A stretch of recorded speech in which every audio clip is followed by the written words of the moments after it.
কথায় আছে সমাজ শিখতে লাগে 6 মাস, কিন্তু সমাজ শিখতে লাগে মাত্র 5 থেকে 6 মিনিট। দেখো, এই যে আমি 4টি উদাহরণ লিখে রেখেছি, দেখতেই পাচ্ছ। প্রথম উদাহরণটি দেখো, কিশোর সাহিত্য।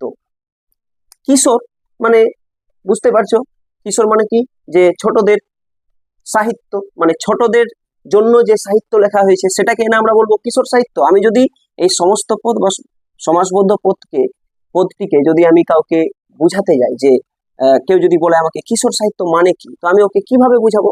ধরো না, আমাকে বললো যে লাল ফুল মানে কি, তো আমি ওকে বলবো ফুল হচ্ছে একটা ক্যাটাগরি, শ্রেণী, আর এই ফুলের একটা জাত হচ্ছে এই লাল ফুল, বা অমুক ফুলের রং হচ্ছে, বা যে ফুল লাল সেটা হচ্ছে লাল ফুল, এইভাবে বোঝাবো। তাহলে কিশোর সাহিত্য, তাহলে সাহিত্য কি একটা বিষয়, তাহলে যে সাহিত্যটা কিশোরদের জন্য কিশোর সাহিত্য।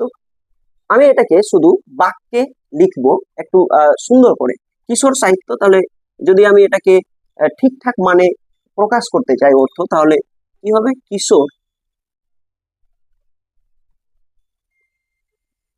কিশোরদের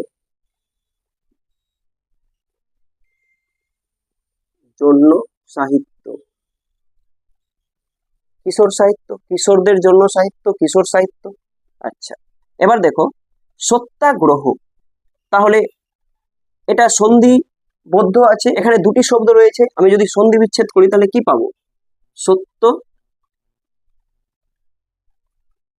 আর আগ্রহ,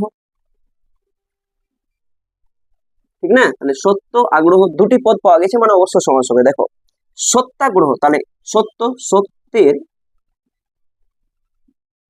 জন্য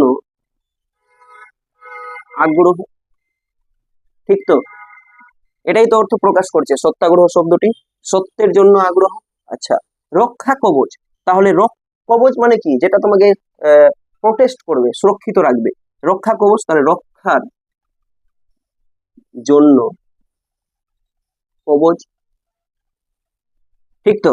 এবার দেখো সংবাদপত্র। তাহলে সংবাদের জন্য পত্র, মানে কাউকে সংবাদ দিব এটার জন্য পত্র, তাহলে সংবাদপত্র, সংবাদের জন্য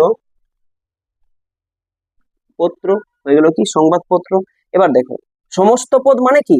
এক জায়গায়, মানে একটি লাইন, এই যে ব্যাস বাক্য সেটা একত্রিত হয়ে আছে, সংক্ষেপীকরণ ঘটেছে। এই যে কিশোরদের জন্য সাহিত্য, এই একটি বাক্যের সংক্ষেপীকরণ ঘটে হয়েছে কিশোর সাহিত্য। তাহলে সমাস কথার অর্থ কি? সংক্ষেপীকরণ, মানে সংক্ষেপ করবে। এই যে দেখো ব্যাস বাক্যটা হয়ে গেছে কিশোর সাহিত্য, মানে সমস্ত পদে পরিণত হয়েছে। এখানে সত্যের জন্য আগ্রহ, এটি একটি ব্যাস বাক্য, কারণ এখানে সত্য একটি পদ, জন্য একটি পদ, আগ্রহ একটি পদ, এই 3টি পদ মিলে একটি বাক্য তৈরি করেছে। এবং এই বাক্যটিকে সংক্ষেপে বললে আমি বলবো সত্যাগ্রহ। এই যে রক্ষার জন্য কবচ, রক্ষা কবচ, সংবাদের জন্য পত্র, সংবাদপত্র। এবার আসি, এটা কোন সমাস? দেখো, যদি ব্যাস বাক্য করার পর এই যে জন্য, জন্য, জন্য, জন্য এই পদটি পাও, তাহলে তুমি ভাববে কারক অনুযায়ী নিমিত্ত, নিমিত্ত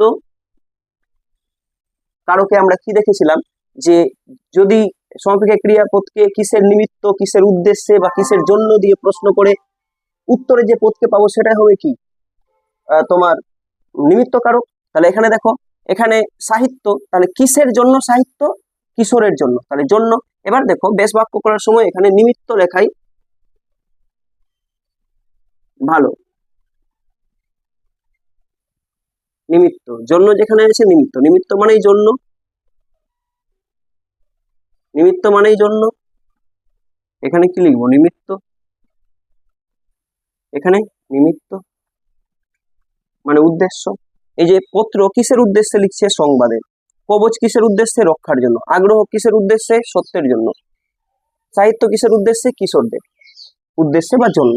তাহলে যদি ব্যাস বাক্য করার পর কোনো একটি সমস্ত পদকে ব্যাস বাক্য করার পর যদি আমি জন্য, নিমিত্ত, জন্য বা নিমিত্ত, জন্য বা নিমিত্ত, জন্য বা নিমিত্ত বা কোনো উদ্দেশ্যমূলক কিছু বোঝাই, মানে পূর্বপদকে, তাহলে সেটাই হবে নিমিত্ত তৎপুরুষ সমাস, নিমিত্ত তৎপুরুষ সমাস। আশা করি বোঝা গেল। যদি কোনো সমস্যা থাকে বুঝতে, তাহলে অবশ্যই কমেন্ট বক্সে কমেন্ট করবে।